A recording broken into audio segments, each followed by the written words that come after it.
Good morning, YouTube friends. Thanks so much for coming by. Today we are taking some overripe bananas that have been in our pantry as well as some other ingredients I've got lying around to make the best, most fluffy, healthy banana bread you've ever had. Keep watching to see how to make it.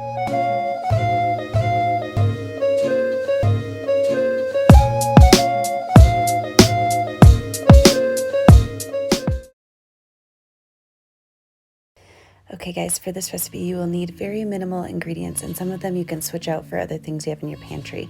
So you definitely need some bananas. The riper the better. I've got 4 medium-sized bananas here, and I'm going to take 3 of them and break them up into a bowl. We're going to reserve the 4th one for our top decoration banana.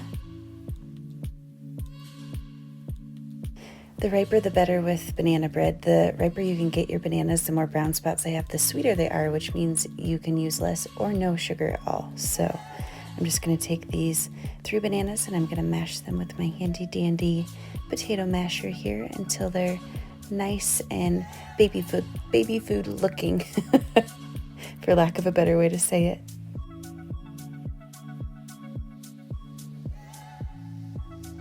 Okay, this is looking really good here. Next ingredient we're going to add is some all-natural creamy peanut butter. And that's going to be the fat in our bread instead of using oil, and it gives it a wonderful flavor as well. So I've got a 1/4 cup here that I'm going to dump in and mix around. Any nut butter will do, so use whatever you've got in your pantry. You can use almond, cashew, anything. And then I'm going to add to this 1 neat egg, which is an egg substitute. It's made out of garbanzo bean flour and flaxseed. I'll show you what it looks like in just a moment here. This is just 1 egg. You can use this, which is amazing, but if you don't have this product or an egg replacer product, a flax egg will do, or a chia seed egg will absolutely do. Again, we're just trying to use up some pantry items, so whatever works for you is awesome. I'll leave below the ratios of what to use for a flax egg and a chia seed egg if you want to do that instead. So I'm just mixing this in here.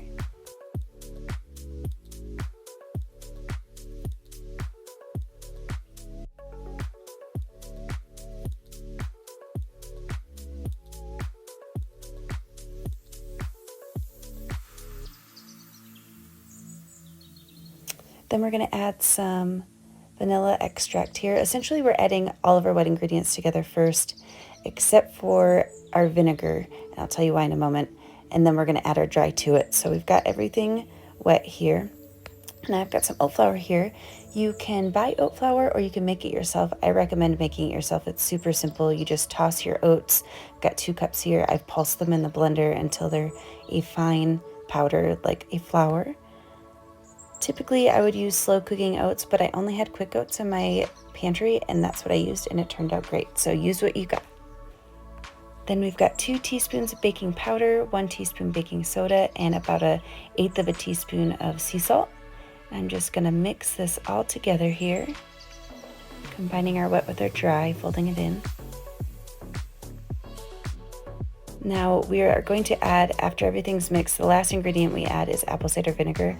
And the reason why we're adding that last is because it's going to react with the baking soda that we've got in our dry ingredients and help aerate everything and make it nice and fluffy. So if you added that at first, you would deflate by the time you get to the cooking process. So I'm adding it at the very end so we can get the fluffiest and lightest banana bread possible.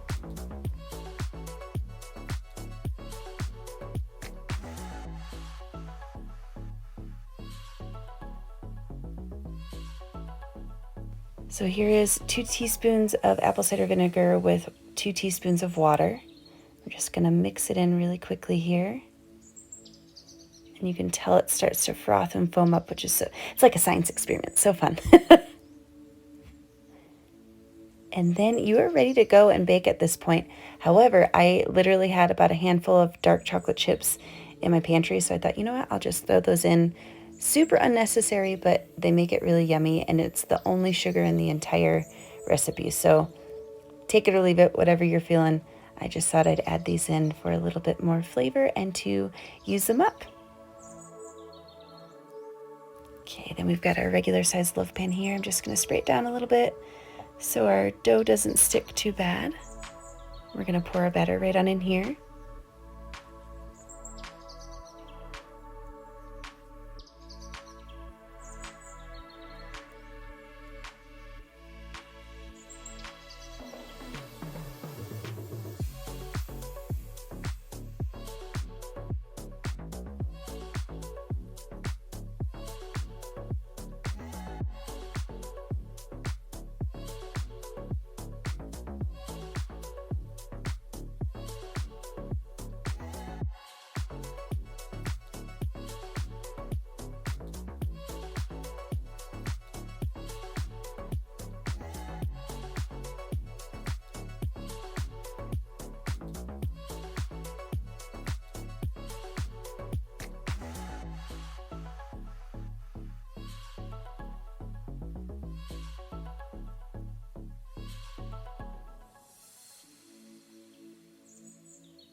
And then for added sweetness and texture, and of course to make it look pretty, I'm going to add our fourth banana on top here. You can cut it lengthwise or widthwise. I'm going lengthwise here. I'm just going to lay them along the sides just to zhuzh it up a little bit, because why not? We had 4 bananas. And then we're going to toss it in the oven at 350 degrees for about 55 minutes. I check at 50 minutes for doneness with a toothpick or a knife, and then kind of go from there. You just want your knife to come out clean, and you are good to go. It's going to be so good. The trick is to not eat the entire banana bread loaf in one sitting, because then it's not as healthy. I have learned this over and over and over again.